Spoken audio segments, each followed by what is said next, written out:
حي على الفلاح.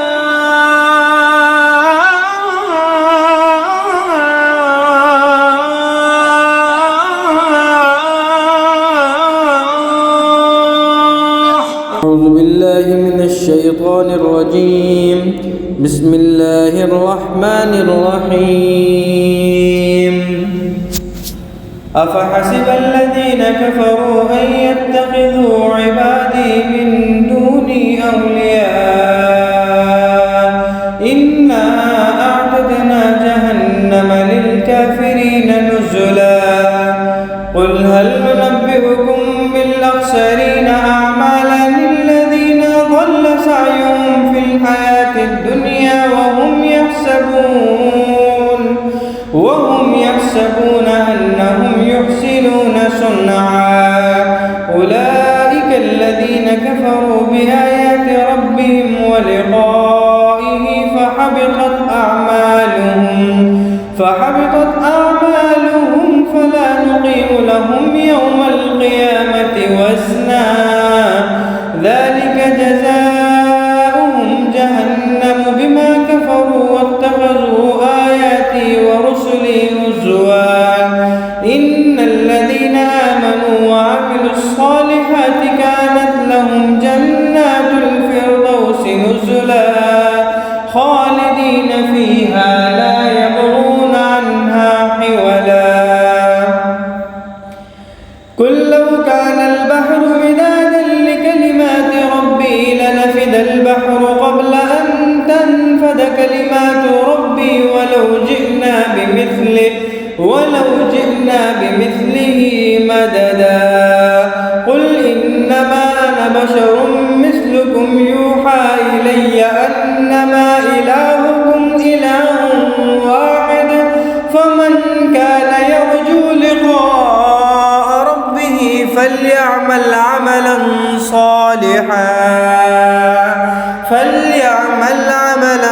صالحا ولا يشرك بعبادة ربه أحدا.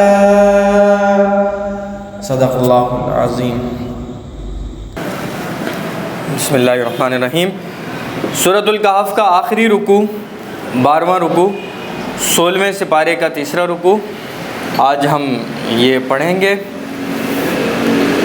پیچھے لاسٹ رکوع کے اندر حضرت ذوالقرنین کا واقعہ ہم نے پڑھا تھا. اس میں پڑھا تھا کہ ان کے بارے میں یہ وضاحت کہیں قرآن میں نہیں ہے کہ وہ نبی تھے، لیکن بہرحال اللہ تعالیٰ نے ان کو اس کام کے لیے چنا تھا کہ وہ جو بھی عوام تھی، جو بھی دنیا میں اس وقت لوگ آباد تھے، ان کی بھلائی کے لیے کام کرتے تھے.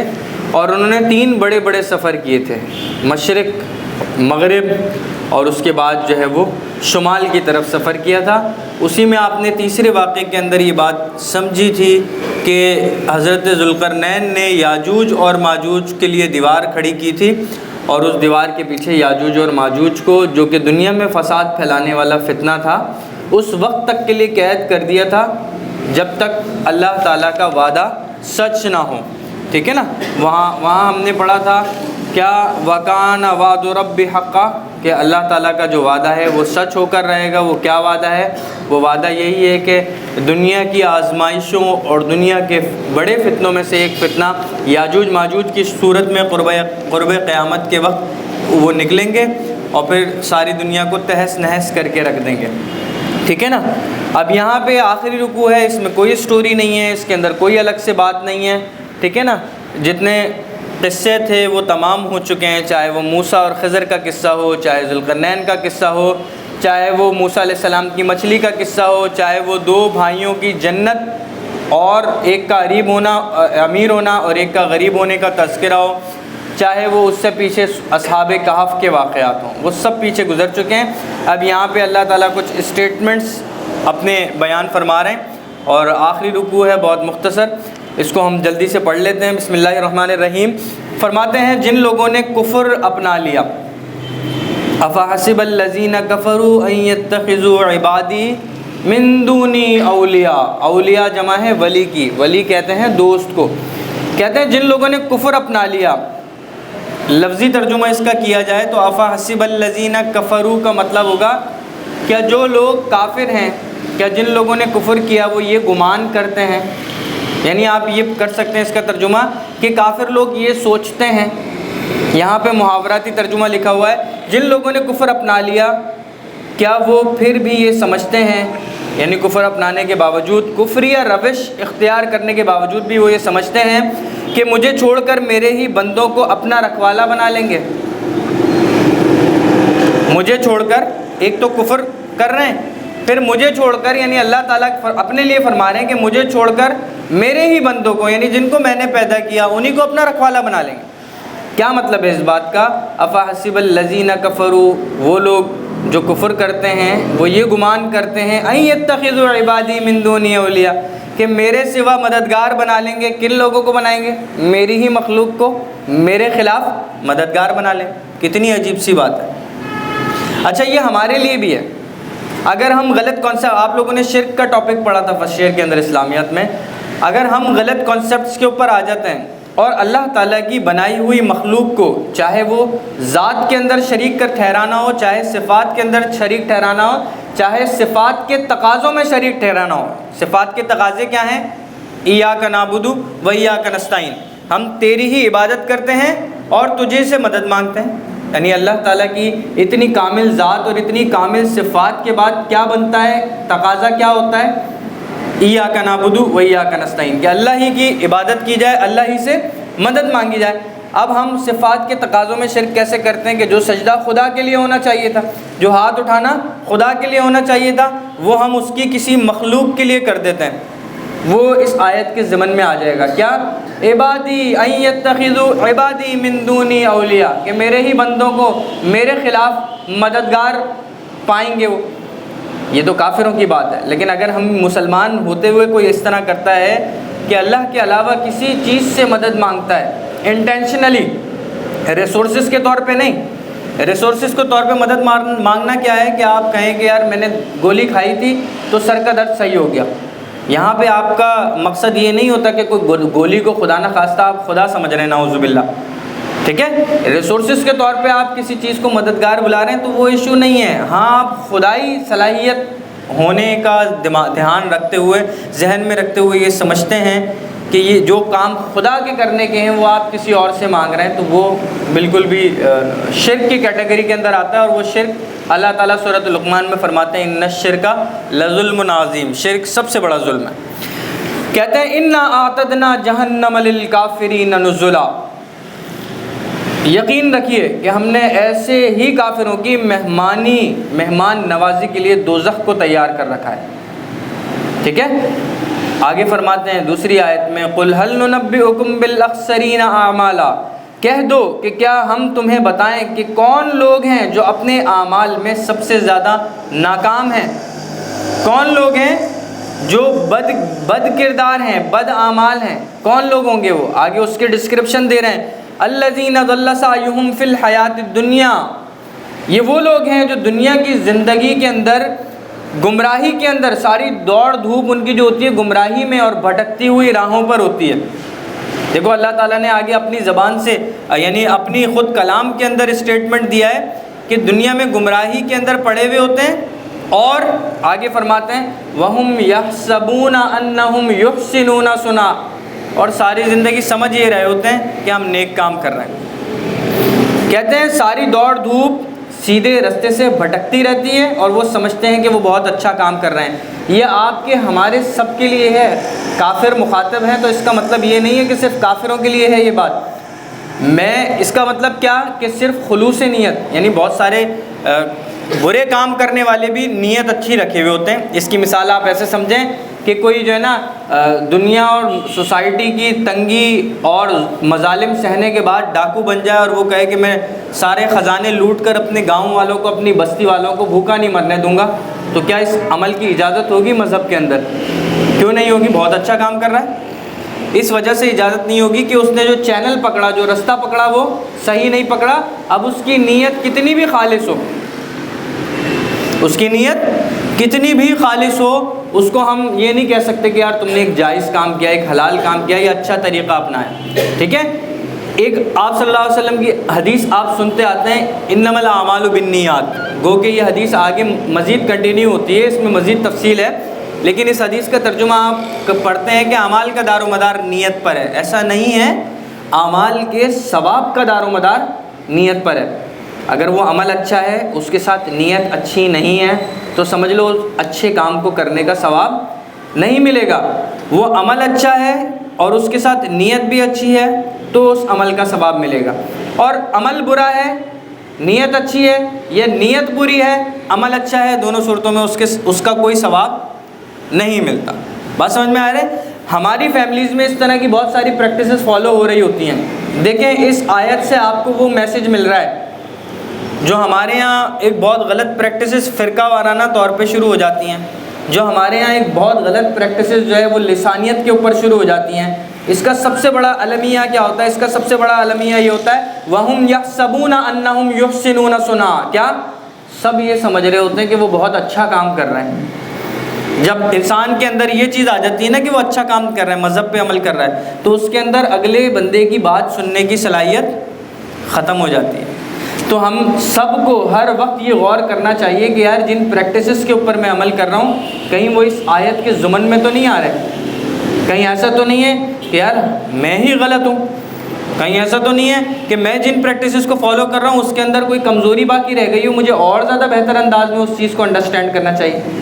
آ رہی ہے بات سمجھ میں؟ اس آیت کا ترجمہ ریپیٹ کرتا ہوں. اللہ تعالیٰ فرماتے ہیں کہہ دو کیا ہم تمہیں بتائیں کہ کون لوگ ہیں جو اپنے اعمال میں سب سے زیادہ ناکام ہیں.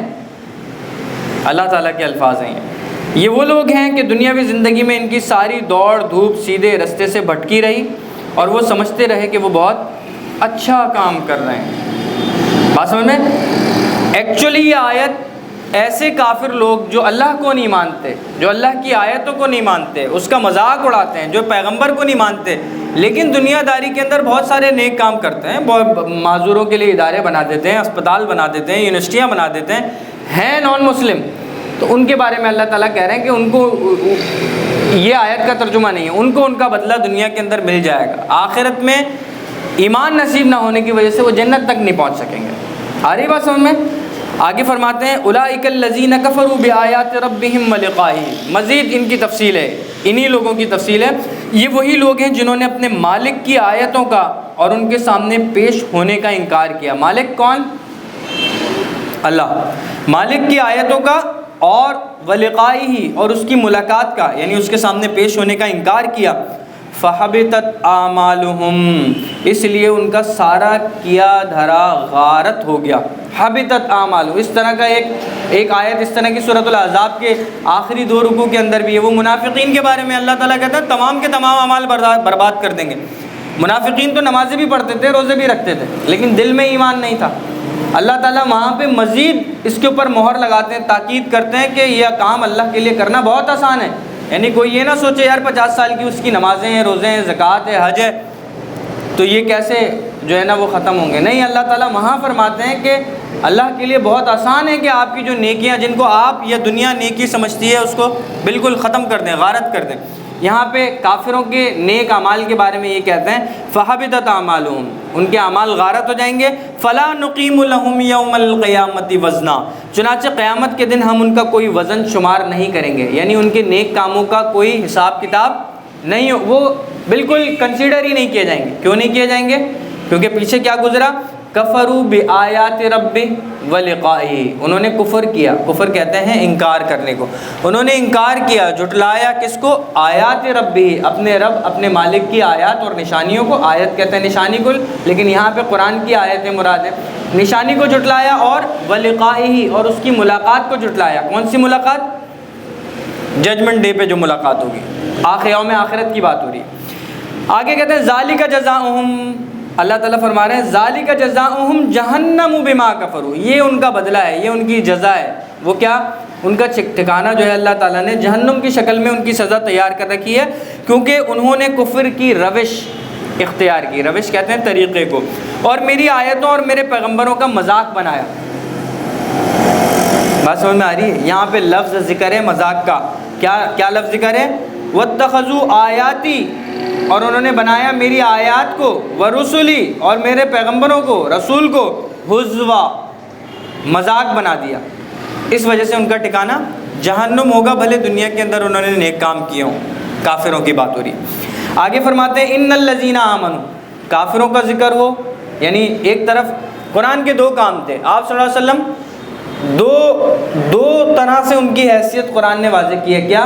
بشیرا و نذیرا، یا وہ خوشخبری سنانے والے تھے، یا وہ نذیر، انذار کا مطلب ہوتا ہے ڈرانا، یا ڈرانے والے تھے۔ اب یہ ڈرانے والی بات ہو گئی پیچھے، تو جب یہ ذکر ہوتا ہے کبھی یہ پہلے ہوتا ہے وہ بعد میں ہوتا ہے، کبھی یہ وہ بعد میں، کبھی ایمان والوں کی بات پہلے ہوتی ہے اور کفر والوں کی بات بعد میں ہوتی ہے۔ اب یہاں پہ کہتے ہیں ان الذین آمنوا وعملوا الصالحات، اب آتے ہیں دوسری طرف، جو لوگ ایمان لائے اور جنہوں نے نیک عمل کیے، ان کی مہمانی کے لیے بے شک فردوس کے باغ ہوں گے۔ فردوس کی لون تو سنی ہوگی نا آپ نے، یہ جنت الفردوس کی بات ہو رہی ہے۔ کس کی بات ہو رہی ہے؟ جنت الفردوس کی بات ہو رہی ہے۔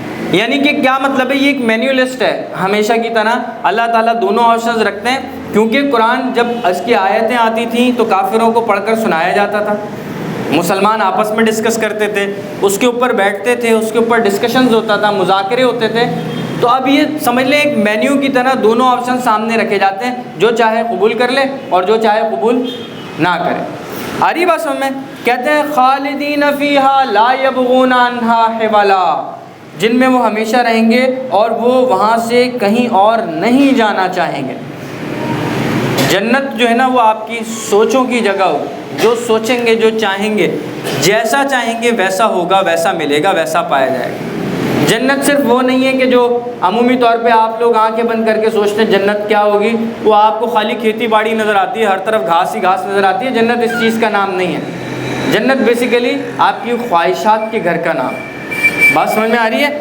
اور اس کی کوئی تشبیہ اس لیے پیش نہیں کر سکتے کہ اگر اس کی کوئی تشبیہ، اس کی کوئی مماثلت دنیا میں ہوتی تو جنت تو نہیں رہتی نا وہ۔ آ رہی بات سمجھ میں؟ آگے چلتے ہیں، کہتے ہیں کل لو کان البحر مدادا لکلمات ربی، سب سے خوبصورت آیتوں میں سے کچھ چند جو آیتیں، ویسے تو سارا قرآن ہی خوبصورت ہے، لیکن پڑھنے کے حساب سے مجھے جو جب سب سے ایک فلوٹنگ والے انداز والی آیتیں لگتی ہیں، اس میں لگتا ہے قرآن پڑھنے والا یہاں پہ تیر رہا ہے، وہ یہ آیتیں لگتی ہیں، سورۃ الکہف کی آخری 2-3 آیت۔ اور یہ آپ نے کہیں نہ کہیں آپ کے کان میں اس کا ترجمہ، اس کا مفہوم کہیں نہ کہیں ضرور آپ کے کان میں پڑا ہوگا، آپ نے سنا ہوگا۔ کیا کہتے ہیں کل لو کان البحر مدادا لکلمات ربی لنفد البحر قبل ان تنفد کلمات ربی ولو جئنا بمثلہ مددا۔ کہتے ہیں اے پیغمبر آپ لوگوں کو کہہ دیجئے کہ اگر میرے رب کی باتیں لکھنے کے لیے سارے سمندر روشنائی بن جائیں، روشنائی کس کو کہتے ہیں؟ اینک کو۔ کس کو کہتے ہیں؟ سارے سمندر آپ کے رب کی باتیں لکھنے کے لیے روشنائی بن جائیں تو میرے رب کی باتیں ختم نہیں ہوں گی۔ اس سے پہلے سمندر ختم ہو چکا ہوگا، چاہے اس سمندر کی کمی پوری کرنے کے لیے ہم ویسا ہی ایک سمندر اور کیوں نہ لے کر آ جائیں۔ بات سمجھ میں آ رہی ہے بیٹا؟ کون سی باتیں؟ قرآن کی باتیں نہیں ہیں، وہ تو لکھ دی گئیں۔ کون سی باتیں؟ اللہ کی نعمتیں، اللہ کے انعام و اکرام، اللہ کی ذات سے متعلق باتیں، اللہ کی صفات سے متعلق باتیں۔ کوئی بھی علم اس شخصیت کا احاطہ کر ہی نہیں سکتا، ایسی شخصیت ہے وہ۔ بات سمجھ میں آ رہی ہے؟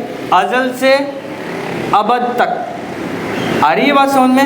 تو یہ آیت ایک اللہ تعالیٰ نے پیورلی اپنے لیے ایک اسٹیٹمنٹ دیا ہے کہ بھائی تم کن چکروں میں پڑے ہو، تم یہ پزل سالو نہیں کر سکتے۔ اللہ تعالیٰ نے خود بتا دیا کہ اس طرح کی جستجو کرنا بھی بیکار ہے، لیکن انسان کو خود جستجو کا پیکر بنایا۔ انسان جتنا انڈرسٹینڈنگ میں آتا ہے اس کا آگے بڑھنے کی کوشش کرتا ہے۔ آگے کہتے ہیں خدا کے بارے میں بات آ گئی، آگے پیغمبر کے بارے میں دوسرا اسٹیٹمنٹ، قل انما انا بشر مثلکم، آپ کہہ دیجئے اے پیغمبر، دیکھو قرآن کی آیت ہے، اس کا پیور ترجمہ ہے یہ بغیر ملاوٹ کے، آپ کہہ دیجئے کہ میں تو تم ہی جیسا ایک انسان ہوں۔ قل انما، قل آپ کہہ دیجئے، کس کو آرڈر ہو رہا ہے اللہ کی طرف سے؟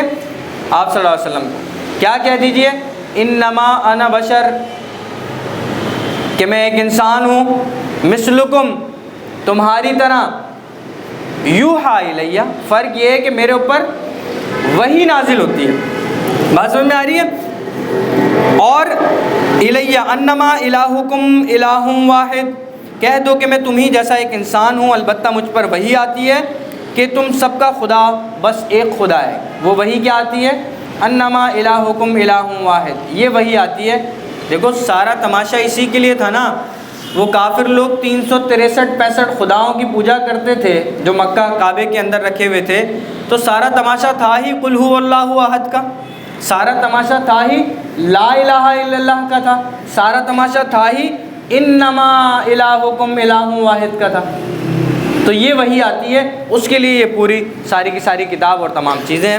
کہتے ہیں فمن کان یرجو لقاء ربہ، اب تم میں سے کوئی بھی اپنے رب سے ملاقات کی امید رکھتا ہے، فلیعمل عملا صالحا، اس کو چاہیے کہ وہ نیک کام کرے۔ عملا صالحا، وہ نیک کام کیا ہے؟ وہ پورا قرآن، پورا حدیث کا علم، کیا ڈوز ہیں کیا ڈونٹس ہیں، کیا کام کرنے کے ہیں اور کن کاموں سے رکنا ہے، وہ پوری دین کی تعلیمات ہیں۔ فلیعمل عملا صالحا، تو اس کو چاہیے کہ وہ نیک کام کرے۔ دوسری امپورٹنٹ انسٹرکشن کیا دی؟ ولا یشرک بعبادت ربہ احدا، اور کبھی بھی اس کو چاہیے کہ وہ نیک کام کرے اور اپنے مالک کی عبادت میں کسی اور کو شریک نہ ٹھہرائے۔ یہاں تک سورۃ الکہف کی آخری آیت تمام ہوئی، اور کوشش کریں گے کہ اپنے چینل کے اوپر اس کی صرف تلاوت بھی کسی وقت موقع ملتا ہے تو وہ ڈالوں، ٹھیک ہے؟ کیونکہ جب اس کے ساتھ اردو ترجمہ چل رہا ہوتا ہے نا تو بہت دفعہ خالی قرآن کی آیات سننے کا بھی بڑا مزہ آ رہا ہوتا ہے، لیکن جب اردو ترجمہ ساتھ ساتھ چل رہا ہوتا ہے نا تو بیچ میں ورژنس چینج ہوتے رہتے ہیں۔ تو میں کوشش کروں گا کہ اس کی صرف سورۃ الکہف کی 1 گو کے اندر جو ہے وہ تلاوت بھی ڈال دیں، کبھی کسی کا ارادہ ہو جمعے والے دن سننے کا تو وہ اس کو سن سکتا ہے۔ اور پھر وہاں پہ آپ ایک چیز نوٹ کیجئے گا کہ اس کی ہر آیت کا اختتام الف کے اوپر ہو رہا ہے، ہر آیت کا اختتام الف کے اوپر ہو رہا ہے۔ ایسے ہی سورۃ بنی اسرائیل میں بھی ہے، ٹھیک ہے نا؟ بہرحال یہ قرآن کا اعجاز ہے، زندہ زبان ہے، آج موجود ہے، اور کسی بھی آسمانی کتاب کو اتنے اعجاز حاصل نہیں ہے، یعنی معجزات، ٹھیک ہے؟ یہ قرآن کا اعجاز ہے کہ یہ زندہ زبان ہے، اس کا ہر لفظ آپ کو ایسا محسوس ہوتا ہے کہ آپ سے بات کر رہا ہے۔ کبھی آپ کسی پریشانی کا شکار ہوں، آپ قرآن کھولیں گے آپ کو لگے گا وہی آیت آپ کی اس پریشانی سے نجات دلانے کے لیے۔ میں تسبیحات کی بات نہیں کر رہا، میں وظائف کی بات نہیں کر رہا کہ اس کو 1 لاکھ اتنی مرتبہ پڑھ لیں، اس کو 11 پڑھ لیں، اس کو 100 دفعہ پڑھ لیں۔ آپ جب اس کو ترجمے سے بیٹھ کے سمجھنے کی کوشش کریں گے نا، جتنے ڈپریشن کے مریض ہوتے ہیں ہمارے یہاں، جتنے جو ہے نا وہ اینزائٹی کے پیشنٹ ہوتے ہیں، ایک دفعہ پڑھیں تو صحیح، گھسیں تو صحیح۔ ہمیں لگتا ہے خالی مردے بخشوانے کی کتاب ہے، ابے بھائی یہ اس کا سیکنڈری فنکشن ہے، پرائمری فنکشن یہ نہیں ہے اس کا۔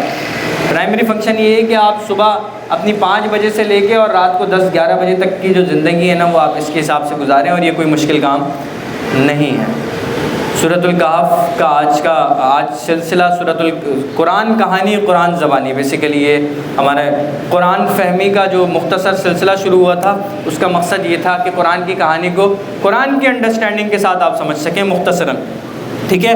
اور اتفاق کی بات ہے کہ آج فرائیڈے کے بعد آپ کے ونٹر بریک بھی اسٹارٹ ہو رہے ہیں، تو انشاءاللہ تعالیٰ ونٹر بریک سے جب آپ واپس آئیں گے تو ہم سورہ مریم یا سورہ قصص کوئی سا بھی ایک سلسلہ اس میں دوبارہ شروع کریں گے، اور جب تک آپ لوگ کالج کے اندر ہیں تو آپ کو یہ سلسلہ لائیو ملے گا، اس کے بعد جب چلے جائیں گے تو آپ اس کو چینل کے ذریعے سے دیکھ سکتے ہیں۔